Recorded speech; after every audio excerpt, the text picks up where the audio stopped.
Hey guys, so what we're going to be doing today is we're going to be graphing sine and cosine. Sorry, I've done this a couple times now because I didn't like the way the video went, so bear with me. What you're going to need is your unit circle. I have mine right here for right now, but if you don't have it, you're going to want to pause the video and find that. All right, so if I'm going to graph sine, what I'm going to do is I'm going to use that x value instead of saying that's cosine, because on a unit circle, we're graphing sine and cosine together. On a regular graph, you would just want to talk about sine and see what just sine looks like.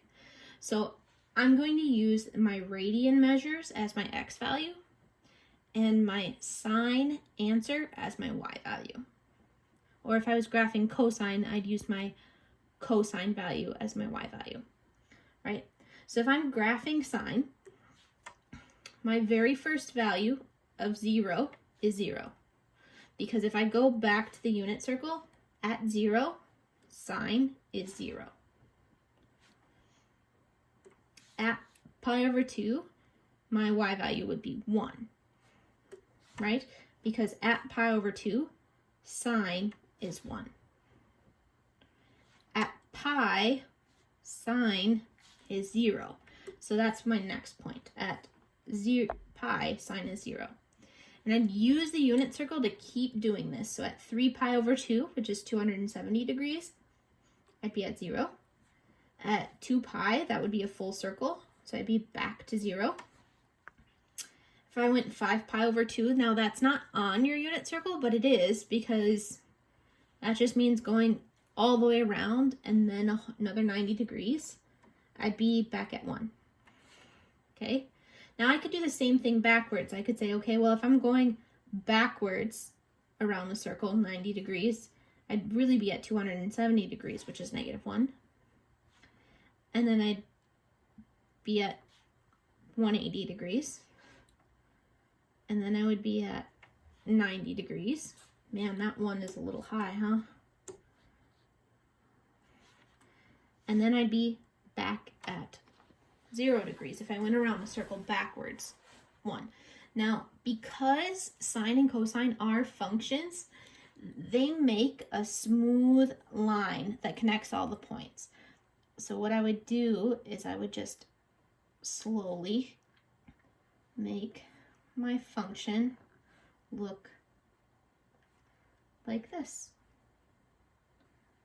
You're going to notice it looks more like a wave than a circle, because if I would squish it together, it would make a circle, right? But it's just constantly going around the circle at a nice rate, right? Smooth and steady. So this is what sine looks like. Now, sine and cosine actually look like this, and I think you can kind of tell that they look like waves. Now, sine and cosine do represent different waves in real life. So when we're graphing sine and cosine, it'd be like if you were graphing sound waves, or if you were graphing the waves of the ocean. That's kind of where sine and cosine become really important, right? Now, with sound, it is a little easier to think about using the definitions that we'll talk about in just a second. So I'm going to talk about the amplitude, right? If you're talking about sound and you're talking about the amplitude of sound, you're talking about how high something is, right? So that would be the amplitude. Make this thin again, sorry.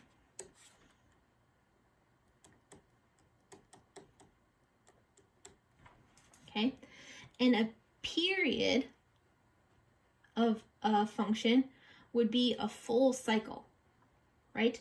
So a full circle on a graph, I'm going to make that blue, try to be consistent with blue and that. A full period would be one full circle. So when how long it takes to get back to itself, right? So it goes up, and then it goes down, and it's just going to repeat that blue thing over and over again, right? That's considered a period. Right? Amplitude and period. Now, I can do the same thing with cosine. I can graph cosine. It just starts at a different spot, right? Because if I go back to the unit circle, and I'm talking about 0 again, the cosine value is 1. So at 0 on cosine, my value is 1. So if you look at your unit circle and say, okay, what's a cosine value at pi? You say, well, that x value at 90 degrees is 0. What's at 180 degrees? What's that value? Well, that's -1. At 270, it'd be back at 0. And at 2 pi, it would be back at 1 again. So this right here would be 1 period of cosine. It's what it takes to do a full cycle. 1 period of regular cosine. So if I was going to graph that again, it would just follow that same rule. I'd say, okay, well, starts up, goes down, and goes over. It would keep going on this side.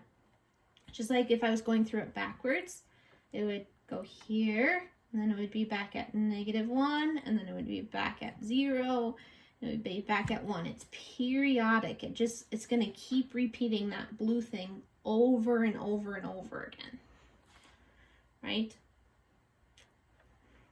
Now the amplitude, you'll notice, for cosine is still 1, technically, because its height is still only 1, right? So really the big difference between sine and cosine on a graph is just where they start. Cosine technically starts at its maximum, or it starts at the top, so I'm just going to write starts at max. And sine technically starts at its midline. Wow, I can't even spell starts today, guys.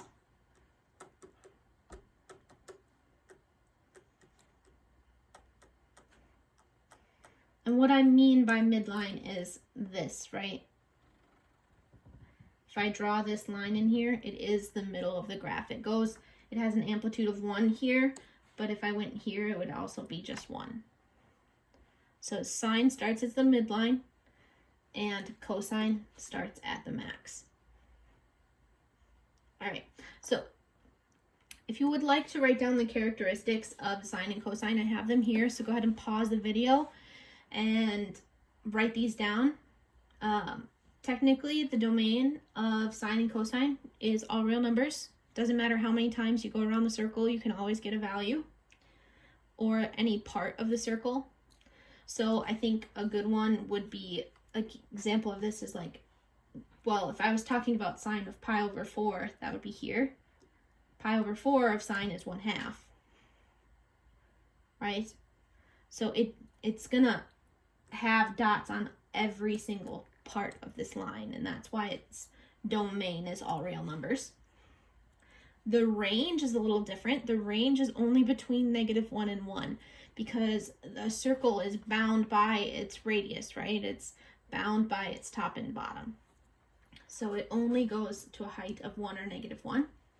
And that's how we find the amplitude. The amplitude is just 1/2 the difference of the maximum and minimum values. So on a regular graph, I'm going between -1 and 1.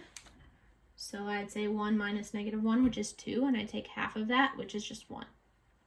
Okay, and a period is just how long it takes to go all the way around the circle. So for regular sine and cosine, we just talk about 2 pi, because that's a full circle. We're not speeding it up or slowing it down at all. It's just what's a full circle. Now these last two are just kind of extra. They're to help you make those like reference dots in when you're making a graph of sine and cosine. The x-intercepts of sine are all pi's. So if I go back to my sine value, and I'm talking about those pi values, I'm saying, okay, well, my x-intercept is here at 0. and then again at pi, and then again at 2 pi, and it would be again at 3 pi and 4 pi, or negative pi and negative 2 pi, negative 3 pi. Any pi's, sine is 0. Where cosine, any of the half pi's are 0, right? So it's a little different. So that's what these last two mean. They're just telling you, okay, if you're going to graph this, it's easiest to mark all of the minimaxes and those x-intercepts to help you. Now, I keep saying regular sine and cosine because we can form them, right? We don't just have one tone for sound or one like note in sound, right? So we can create all of those different sounds by making different vibrations, right? So we can make something have a higher vibration or have a long, or really drag out how long the note is being sung or being played. So what that does is it changes the amplitude and the period. Now you'll notice that this is kind of like the transformation function of amplitude and period. And all it really is this A value would be a vertical stretch or shrink. Just like before, if we put something in front of a function, we get a vertical stretch or shrink. And if we put that number in front of just x instead, it does the opposite thing. It does a horizontal. So I'm going to write V on here and H on here because it does a horizontal stretch or shrink, which would change the period of the function, right? So in the original sine of x or cosine of x, what I would say is that's 1 sine of 1x, right? So that's why this amplitude is 1, because this value in front isn't changing. And the period would be 2 pi over 1, because I'm not changing how fast it's going. I'm still just using the fact that it's a full circle. So it's 2 pi, right? But I can change, if I change this b value, I'm changing how fast it happens. So like the idea would be this is normal. If I make b so that it's really big, it might go like this, might happen faster, or I could really stretch it out and make it like this, right? So that's what that period does. As long as it makes a full circle, that's what's happening.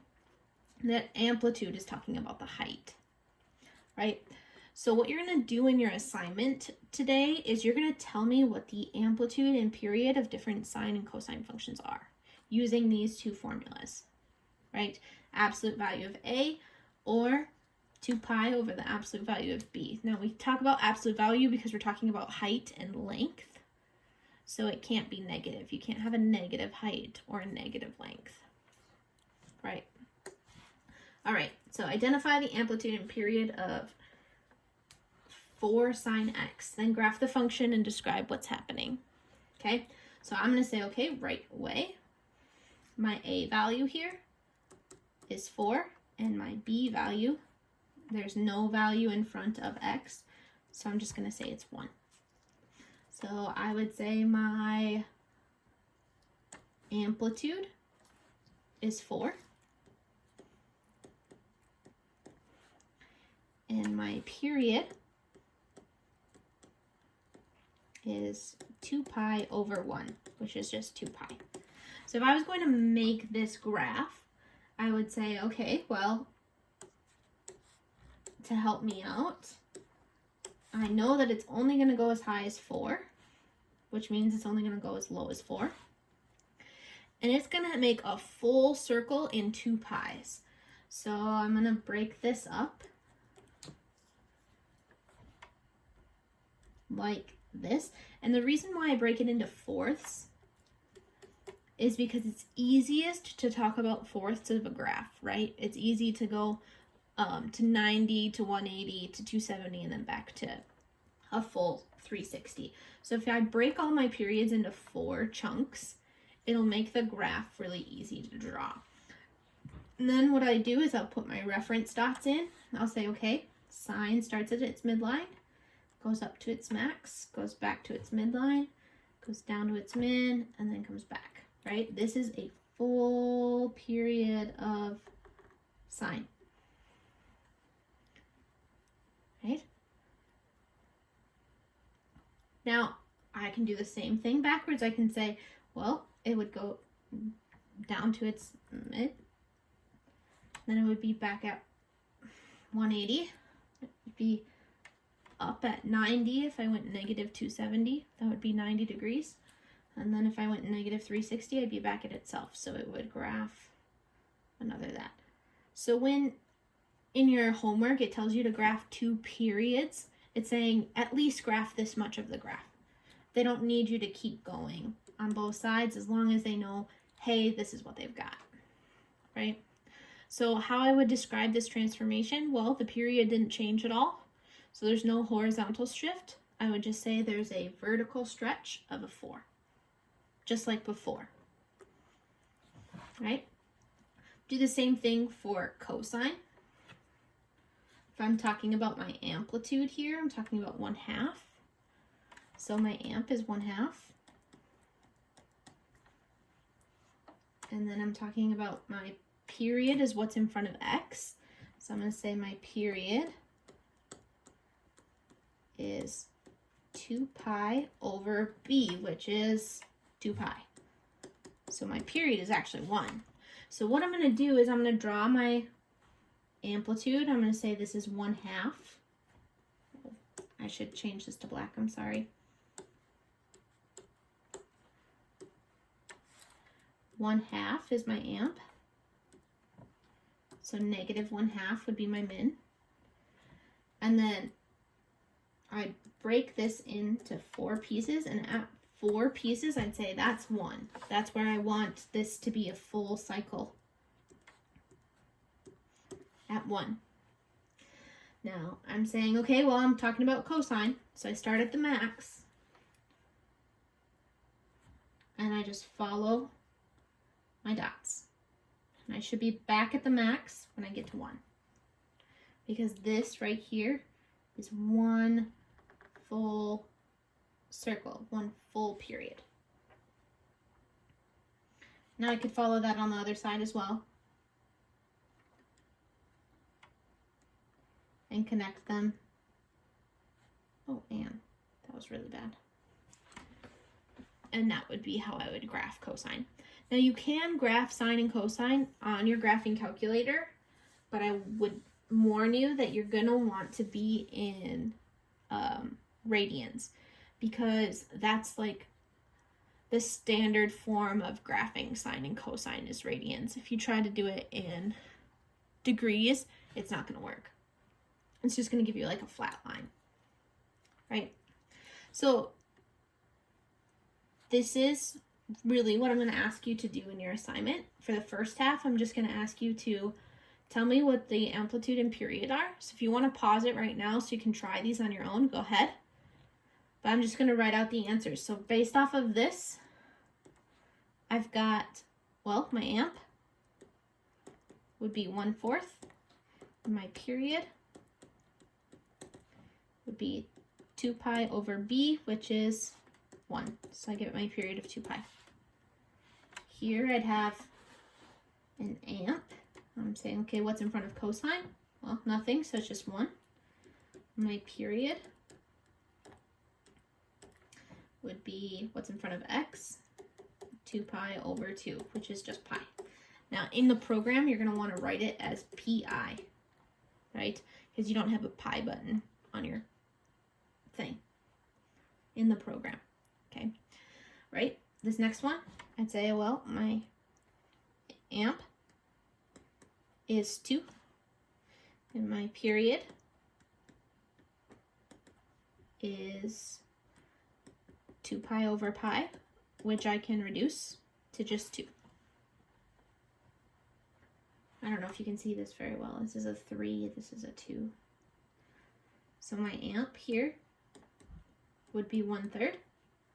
And my period, I'd have to do a little more to it because I'd get 2 pi over 1/2. So I have a fraction divided by a fraction. So what I'd want to do here is say, okay, well, that's really 2 pi times 2 over 1, because for me to get a fraction divided by a fraction, to simplify it, I flip that bottom fraction and multiply. So my period here would be 4 pi. That's what I would put in the program, 4 pi like that. Okay, now this is what your assignment is.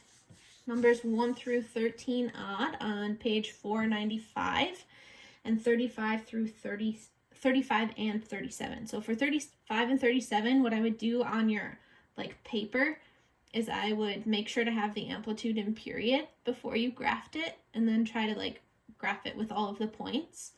But in the program, those problems are going to be multiple choice. So you're just going to have to find which graph looks correct. And again, if you're graphing with your graphing calculator, you're going to want to be in radians. If you guys have any questions, let me know.